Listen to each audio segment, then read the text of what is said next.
السلام علیکم ورحمۃ اللہ وبرکاتہ۔ سورہ بقرہ کی آیت 25 سے شروع کریں۔ اعوذ باللہ من الشیطان الرجیم، بسم اللہ الرحمن الرحیم۔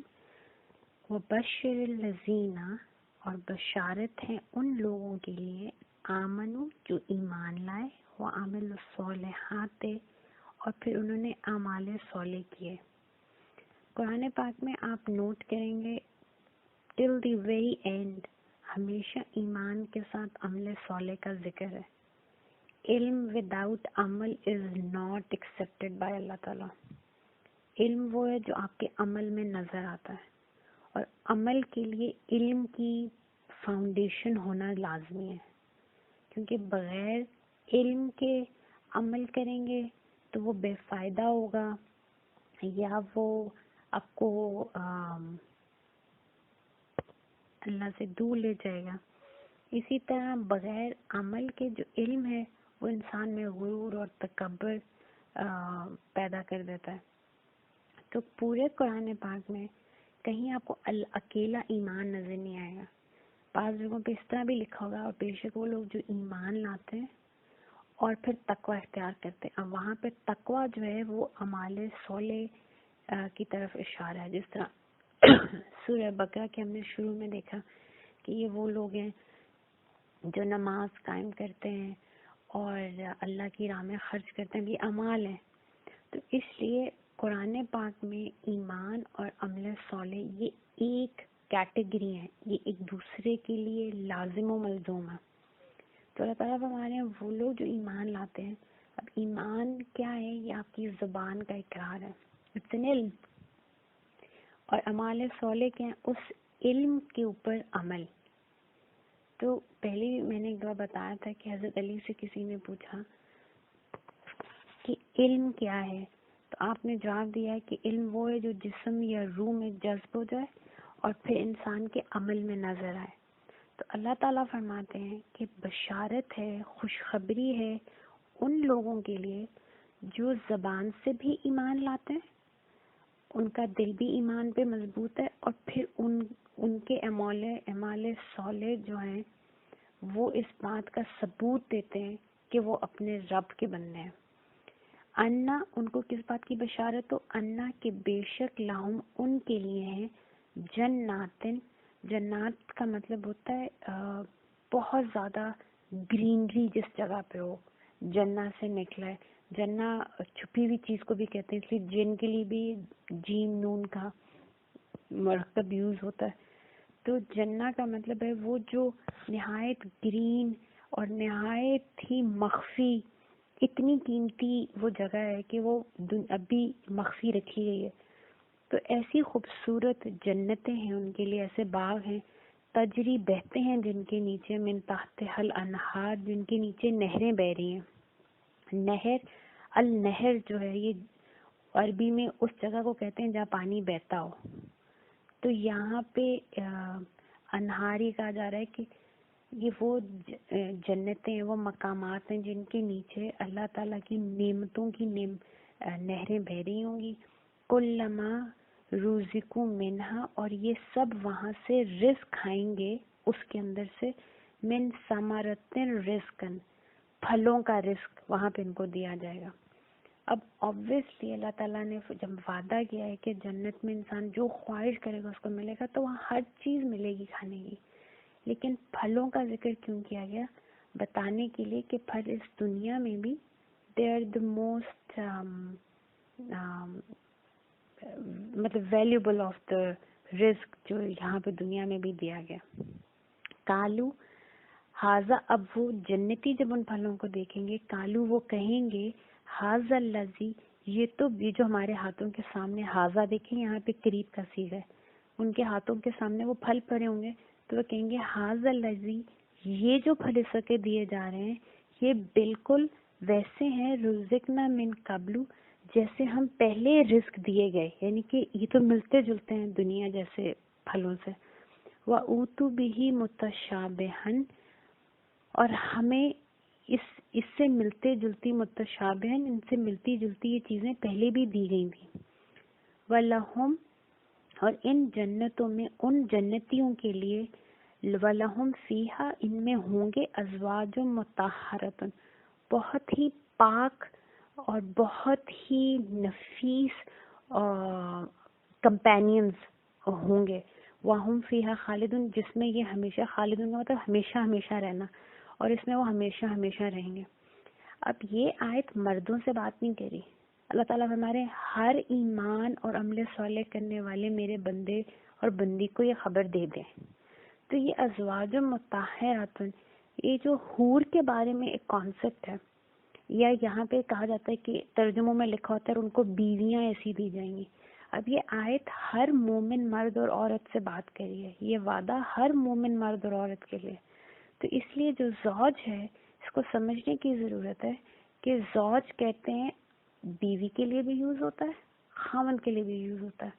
اس کا مطلب ہے اسپاؤس. زوج کا مطلب کمپینین شپ بھی ہوتی ہے. جو بھی آپ کا کمپینین ہے، آپ جس کے ساتھ سفر کر رہے ہیں، وہ سفر میں وہ آپ کا زوج ہے. ٹھیک ہے، جس کے ساتھ آپ بیٹھ کے پڑھتے ہیں وہ آپ کا زوج ہے. تو زوج کے بہت وسیع معنی ہیں. تو اللہ تعالیٰ نے یہاں پہ فیمنن صیغہ ضرور استعمال کیا ہے، مطہراتن. لیکن یہ حور کی جو یہاں پہ بات ہوئی ہے، ہمارے ہاں جو کانسیپٹ آف حور اٹس ویری ٹوسٹڈ. ایک انڈرسٹینڈنگ کی چیز ہے کہ ایک it's a way of understanding عربی میں کہ آپ دیکھیں علم ہے اور عمل ہے. ٹھیک ہے، عین لام میم کہیں دونوں انہی الفاظ سے دونوں لفظ بنتے ہیں. ٹھیک ہے، انہی حروف سے دونوں لفظ بنتے ہیں، عین لام اور میم. علم بھی اسی سے بنتا ہے اور عمل بھی اسی سے بنتا ہے. اسی لیے دونوں ایک دوسرے کے لیے لازم و ملزوم ہے، ان کا آپس میں کنیکشن ہے. یہ ایک طریقہ ہے سمجھنے کا عربی میں. ٹھیک، اسی طرح روح اور حور آپ دیکھیں ان دونوں کو اگر آپ دیکھیں رے واؤ ہے واؤ رے، یہ ایک ہی طرح کے الفاظ ہیں. تو جس طرح روح ایک مانوی حقیقت ہے، اٹس اے میٹافزیکل ریالٹی. اللہ کے امر سے نکلی ہے یہ نور. یہ جو نور ہے یہ اللہ کے امر سے نکلا ہے. یہ جو روح ہے یہ اللہ کے نور سے نکلی ہے. اسی طرح جو حور ہے یہ بھی اللہ کے نور سے تخلیق کی گئی ہے. حور اور روح کو آپ اس طرح سمجھیں. پھر آپ دیکھیں کہ ملائکہ ہیں، اللہ تعالیٰ نے ان کو بھی نور سے بنایا اور اللہ تعالیٰ نے حورین کو بھی نور سے بنایا. اس دنیا میں جب ملائکہ آتے ہیں تو ان کے لیے قرآن پاک میں حالانکہ ہمیں پتہ ہے کہ ملائکہ نہ مرد ہیں نہ وہ عورت ہیں، کیونکہ وہ پیور نور سے بنے ہیں اس لیے ان کا کوئی جینڈر نہیں ہے. لیکن قرآن حکیم میں جب ان کا ذکر کیا جاتا ہے تو ان کے لیے مذکر کا صیغہ یوز کیا جاتا ہے. اس کا مطلب یہ نہیں کہ وہ مرد بن جاتا ہے. ملائکہ ملائکہ ہیں، وہ مرد نہیں ہیں، لیکن ان کے لیے صیغہ قرآن پاک میں مردوں کا یوز کیا جاتا ہے. اور یہ بھی 100% نہیں ہے، کیونکہ وہی ملائکہ جب حضرت بی بی سارہ سے گفتگو کرتے ہیں یا حضرت بی بی مریم سے، جس وقت حضرت عیسیٰ علیہ السلام اس دنیا میں تشریف لانے لگے تو اس وقت حضرت مریم جب اکیلی ہو گئی اور وہاں پہ ملائکہ ان سے گفتگو کرتے ہیں، حضرت سارہ کو جب خوشخبری دی جا رہی ہے ان کے بیٹے کی، تو وہاں پہ ملائکہ جب ڈائریکٹ ان ہستیوں سے، ان خواتین سے، ان بیویوں سے بات کرتے ہیں سلام اللہ علیہ، تو ملائکہ کے ساتھ وہاں پہ فیمنن صیغہ لگ جاتا ہے. وہاں پہ پھر ان کو ایز فیمنن، یہ ادب ہے ان بیویوں کا قرآن پاک میں. تو یہ کیونکہ ان کی ڈیوٹیز ایسی ہیں ملائکہ کی کہ ان کے لیے مرد کا صیغہ صرف یوز کرتا ہے. اس کا مطلب یہ نہیں کہ وہ مرد بن جاتے ہیں. اسی طرح جو حورین ہیں یہ اللہ تعالیٰ عورت کا اکرام ظاہر کر رہے ہیں کہ حورین کے بارے میں صیغہ فیمنن یوز کیا گیا ہے. اس کا مطلب یہ نہیں کہ وہ فیمیل ہیں، وہ اللہ کا نور ہیں، لیکن اس نور کو اللہ نے یہ عورت کو اکرام عطا کیا کیونکہ اللہ نے عورت کو رحم سے جوڑا ہے. اللہ نے عورت میں بہت شفقت، اپنا جو رحم ہے، دیکھیں رحم مادر سے سارے رشتے اللہ نے جوڑے، انہی رشتوں کے اوپر سوال جواب ہوں گے. ٹھیک، تو یہ جو حورین ہے اس کا جو کانسیپٹ ہے، I asked Baba Zaid and he was kind enough to clarify it for us. تو میں انہی کی زبان آپ کو سناتی ہوں کہ حورین کا کانسیپٹ اصل میں ہے کیا.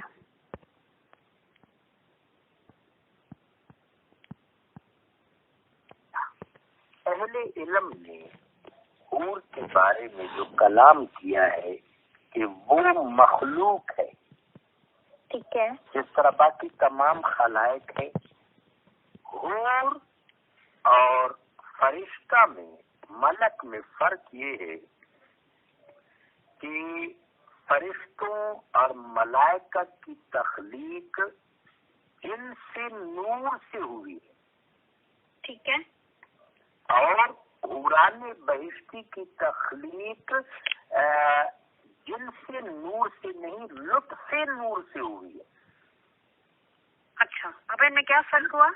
فرق ہے بچے، جن سے نور، دیکھو میرا بچہ، جس طرح مٹی ایک جنس ہے، لیکن مٹی سے جو گرد و غبار اٹھتا ہے اس پر مٹی کا اطلاق نہیں ہوتا، ٹھیک ہے، ٹھیک ہے بچے، یا جس طرح بادل میں پانی ہوتا ہے لیکن بادل الگ چیز ہے، پانی الگ چیز ہے، ٹھیک ہے، دونوں کے درمیان ایک تدابق، ایک تعلق ضرور ہے، لیکن دونوں کی خاصیتیں الگ الگ ہیں۔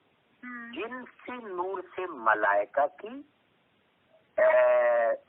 کا ظہور ہوا ہے، اور لطف نور سے یعنی نور کے پرتوں سے، ٹھیک ہے، بات میرے بچے تک پہنچ گئی، لطف سے نور کے ایک امپیکٹ سے، نور کے ایک حاصل سے، نور کے ایک حظ سے، نور کے ایک لطف سے حوران بہشتی کی تخلیق ہوئی ہے۔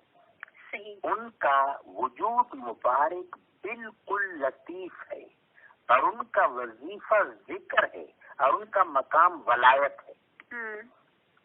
لطف نور سے وہ مخلق ہیں، یعنی ان کی تخلیق ہوئی ہے۔ ان کا جسم پاکیزہ، نہایت نفیس اور نورانی ہے، اور ان کا مقام، ان کا جو رزق ہے وہ اللہ کا ذکر ہے، اور ان کا مقام ولایت ہے۔ تو میرے بچے، جو ایک دفعہ میں نے ذکر کیا تھا نا کہ ہمارے عام طور پر واعظین جب ان کا ذکر کرتے ہیں تو وہ ذکر ایسا ہوتا ہے کہ جس کو میں بیہودہ کہہ سکتا ہوں۔ جی بالکل، ٹھیک ہے، قرآن نے اس طرح ان کا ذکر نہیں کیا، میرے آقا نے اس طرح ان کا ذکر نہیں کیا، ان کو اللہ نے مقام ولایت دیا ہے، لہذا ان کا ذکر اکرام کے ساتھ ہو، ان کا ذکر توقیر اور تعظیم کے ساتھ ہو۔ ہم یہ کیا لوگ ہیں، حوران بہشتی کے شان میں اگر گستاخی کر لی تو ان کا کیا بگڑا؟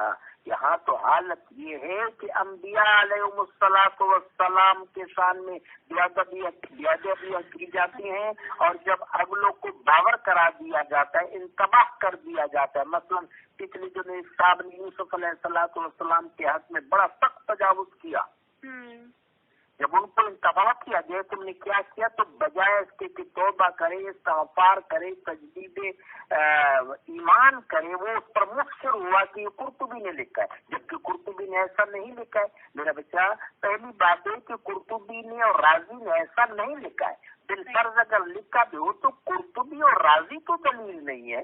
بالکل، دلیل تو اللہ کی کتاب اور اللہ کے محبوب کا قول ہے کہ جس طرح ملائکہ ہیں ان کے لیے قرآن پاک صیغہ تو مذکر کا یوز کرتا ہے، لیکن وہ تو نورانی ہستی ہیں، ان اصل میں تو وہ مرد تو نہیں ہے، ان کا تو کوئی جنس ان کے لیے نہیں ہے نا، وہ تو اللہ کی مخلوق ہے، نورانی، اور حمد و ثنا کرتی ہیں اللہ کے حکم کے ساتھ۔ اسی طرح جو حورین ہیں، یہ میری ایک انڈرسٹینڈنگ ہے، میں آپ سے کریکشن چاہتی ہوں کہ میری انڈرسٹینڈنگ ان کے بارے میں، جس طرح آپ نے کہا کہ یہ اللہ تعالیٰ کے اسماء اور جو اللہ کا جو انوارات ہیں اور الطاف ہیں، یہ ان کی معنوی صورتیں ہیں جو وہاں پہ اہل جنت کو کمپینین شپ دی جائے گی جن کی۔ تو مجھے ایسے لگتا ہے کہ جس طرح ملائکہ جو ہیں ان کا کوئی جنس نہیں ہے، لیکن ان کو اللہ تعالیٰ مذکر میں اس لیے کیونکہ ان کی ڈیوٹیاں ایسی ہیں، تو شاید جو حورین ہیں ان کا بھی کوئی جنس نہیں ہوتی، لیکن اللہ تعالیٰ ان کو عزت کے طور پہ خاتون کے سیغے میں بلاتے ہیں، یہ عورت کو اکرام دینے کے لیے۔ میرے بچے، بہت عمدہ سوال ہوتا ہے، اب اس کو سمجھ لو، شاباش میرے بچہ، گڈ، اچھا علمی کوشچن۔ بچے، جو مخلوق کی جنسی ہی کسی صنف سے کسی عنصر سے، کسی شہود سے، کسی جوہر سے تخلیق ہوتی ہے ڈائریکٹلی، اس پر مذکر اور مؤنث کا اطلاق نہیں ہوتا، اکراماً مذکر کا صیغہ بولا جاتا ہے، جس طرح ملائکہ ہے۔ نفس پر مذکر کا صیغہ بولا جاتا ہے، نفس سے پہلی تشکیل حضرت آدم پر بھی مذکر کا صیغہ بولا گیا، نفس سے ثانوی تشکیل حضرت حوا سلام اللہ علیہ پر مؤنث کا صیغہ بولا گیا۔ صحیح۔ نور سے ڈائریکٹ تشکیل، جن سے نور سے ان پر مذکر کا صیغہ بولا جاتا ہے، اور لطف نور سے جو دوسری تشکیل ہے ان پر مؤنث کا صیغہ بولا جاتا ہے۔ صحیح۔ ایک ہی بات واضح ہوگی میرے بچہ؟ جی جی۔ دوسری بات کہ بچے خواتین کی وجود کو رحم کے ساتھ انتصاب میسر ہے۔ بالکل۔ خواتین کو رحیمانہ صفت میسر ہے۔ میرے بچے آپ تو انشاءاللہ کبھی میں آپ کو اذکار دوں گا، میرا بچہ وہ اذکار کرے گا، فی الحال میں آپ کی مصروفیتوں کا رکھ رہا ہوں، پھر میں انشاءاللہ آپ کو جو ہمارے حضرت نے ہمیں اذکار دیے تھے نا وہ دوں گا بچے انشاءاللہ۔ میرے بیٹے دو بڑے اولیاء حضرت شیخ اکبر محی الدین ابن عربی اور ہمارے بڑے صغیر کے شیخ احمد سرہندی مجدد الف ثانی رحمت اللہ علیہ۔ میرے بچے میں نے آپ کو بتایا تھا کہ شریعت کا مکلف ہر کوئی ہے، نماز ہر کسی پر فرض ہے، صحیح، بیمار پر بھی فرض ہے، اگر وہ ہوش میں ہے تو اشارے سے پڑھے گا، اگر بے ہوش ہے تو پھر اس پر بے ہوش پر نماز فرض نہیں ہے۔ ہاں، اس طرح روزے ہر ایک پر فرض ہے، اگر کوئی بیمار ہے تو بعد میں رکھ لیں۔ صحیح۔ زکوٰۃ مالدار پر لازم ہے، بے مال پر نہیں ہے۔ حج اس پر لازم ہے جو جس کے پاس ذات رابی ہے اور صحت بھی ہے، ٹھیک ہے نا بچی؟ جی۔ تو شریعت کے احکام چونکہ ایوریج ہوتے ہیں، ہر کوئی اس کا مکلف ہے۔ میری بیٹی طریقت کا مکلف ہر کوئی نہیں ہے، میری بات پا رہی ہے؟ وہ شخص جو استعداد رکھتا ہے۔ اب دیکھیں، جس وقت آدمی اپنے نفس پر محنت کرے، مثلا اس کو خوگر بنائے مجاہدہ کا، میرے بچے اس کو خوگر بنائے پرہیز کا، پھر اس کو اس طرح کا خوگر بنا لے کہ کبھی جی کرتا ہے کہ یہ میرے سامنے ملذذ چیز ہے، میرا جی بھی کر رہا ہے کہ اس کو کھا لوں، بڑی اچھی لگے گی، لیکن بندہ کہتا ہے کہ چلے میں پانی میں روٹی ڈبو کر کھا لوں گا۔ اس وقت میں شریعت کی بات نہیں کر رہا میرے بچے، میں طریقت کی بات کر رہا ہوں۔ جی بالکل۔ اور یہ جو میرے پاس چیز آ گئی کسی یتیم مسکین کو دے دوں گا تاکہ وہ پیٹ بھر کر کھا لے تو مجھے خوشی ہوگی، یہ مجاہدہ ہے۔ میرے بچے ابتدا میں یہ مجاہدہ انسان کے لیے آسان نہیں ہوتا، ٹھیک ہے، لیکن پھر یہی مجاہدہ مراقبہ بن جاتا ہے اور آدمی اس سے لطف اندوز ہوتا ہے۔ تو یہ مراقبہ اگلی منزل میں جو ہے یہ کیا بن جاتا ہے بچے؟ مکاشفہ بن جاتا ہے۔ ٹھیک ہے۔ ایک ایسی اسٹیج ضرور آتی ہے اللہ جس کو میسر کرے کہ پھر اس کو اعمال متشکل نظر آتے ہیں، یہ ہوتا ہے بچے۔ صحیح۔ مثلا چونکہ ہمیں نصیب نہیں ہے لہذا ہم اس کو شاید علمی طور پر اور خبری طور پر جانتے ہیں، بزرگوں کی قصوں میں جانتے ہیں، جو مولوی صاحبان ان چیزوں کا انکار کرتے ہیں اس کی بنیادی وجہ ہے کہ ان کو یہ تجربہ نہیں ہوا۔ ٹھیک ہے بچے؟ ایک آدمی باغ میں گیا ہی نہیں ہے، اس کو کیا پتہ ہے کہ باغ کی فضا کیا ہوتی ہے؟ بالکل۔ اچھا میرا بچہ، اب ایسے مقام میں اعمال نظر آتے ہیں۔ ان دونوں بزرگوں نے کہا ہے کہ ہمیں یہ اعمال بہت پاکیزہ خواتین کی شکلوں میں نظر آئے۔ سبحان اللہ۔ قابل غور بات ہے، قابل غور بات ہے۔ ایسی پاکیزہ خواتین جن کی نورانی چہرے تھے، کوئی نماز پڑھ رہی ہے، کوئی روزہ میں ہے، کوئی ذکر کر رہی ہے. تو ہم نے اپنے شیوخ سے پوچھا یہ کون ہستیاں تھیں؟ تو ہمارے شیوخ نے کہا تمہارے اعمال تھے. اب اس کی وجہ کیا ہے؟ اس کی بنیادی وجہ یہ بچی، مثلا نماز کی رونق کیا ہے؟ عجز ہے. میرے بچے نماز کیا ہے؟ عاجزی ہے. بالکل بن رہی ہے. اب آپ مجھے بتائیں کہ عاجزی مرد میں زیادہ ہوتی کہ خاتون میں؟ خواتین میں عام طور پر عاجزی زیادہ ہوتی ہے. اب جس وقت کسی صوفی کو، کسی مشرقی کو، کسی سالک کو نماز شکل میں نظر آئے گی تو اس شکل میں نظر آئے گی جس میں عاجزی زیادہ ہے. اب میری بات سمجھ گئے؟ دوسری، عام طور پر مرد، میرے بچے، عام طور پر دیکھا گیا کہ نفس پرستی کی طرف مائل ہوتے.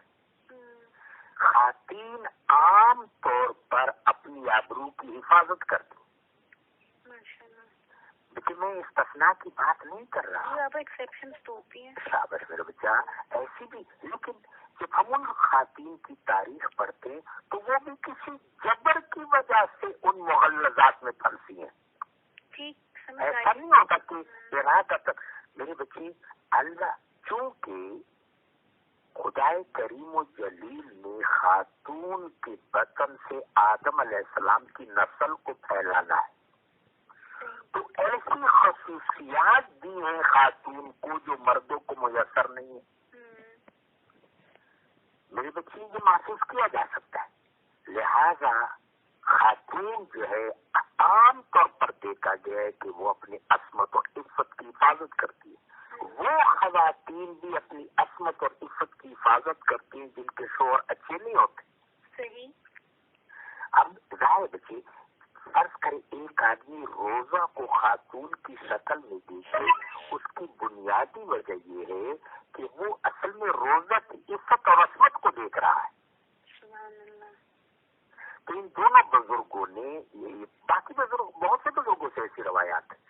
اب میرا بچہ، جو یعنی دوسری بات کہ اللہ تبارک و تعالیٰ کا مخلوق کے ساتھ معاملہ کس کا ہے؟ رحیم کا. بالکل. اس لیے آپ دیکھیں ساری نسلیں کہاں سے ٹوٹتی. ہم کہاں سے پیدا ہوئے میرا بچہ؟ اپنی ماؤں کے رحم سے. بالکل. قرآن پاک نے جب محاسبہ کا قانون بتایا کہ تساءلون بہ والارحام، دیکھو بچے، تساءلون میں سارے اعمال آ گئے نا کہ نماز کے بارے میں پوچھا جائے گا، روزے کے بارے میں پوچھا جائے گا، اور خدا نخواستہ کسی نے کبائر کا ارتکاب کیا، گناہوں کا ارتکاب کیا، اس کے بارے میں پوچھا جائے گا، محاسبہ کیا جائے گا، مواخذہ کیا جائے گا. والارحام، خاص طور پر رحم کے رشتوں کے بارے میں. تو میرے بچے، رحم وہ کمال کا وصل ہے جہاں پر مخلوق اپنے رب کے رحمت سے متصل ہو جاتی ہے. لہذا خواتین کی جو صورت ہے بچے، اس میں ایک خاص قسم کی رحیمیت ہے. امام ابن عربی رحمت اللہ علیہ نے اپنی کتابوں میں جو فلسفہ رحیمیت بیان کیا ہے وہ بہت بڑی آئیڈیالوجی ہے، جس کو بچے آپ اس کو آئیڈیالوجی بھی کہہ سکتے ہیں، اس کو سائنٹالوجی بھی کہہ سکتے ہیں. کمال کیا اس وقت نے. اس کتاب کا انتساب انہوں نے اپنی مرشدہ حضرت فاطمہ نون کی طرف کیا ہے. اور آگے لکھا ہے کہ یہ جو میں لکھ رہا ہوں یہ میرے اپنے رسحات فکر نہیں ہے، یہ ہماری ماں جی حضرت فاطمہ نون کی برکات ہے. تو یہ فلسفہ میرا. ماشاء اللہ.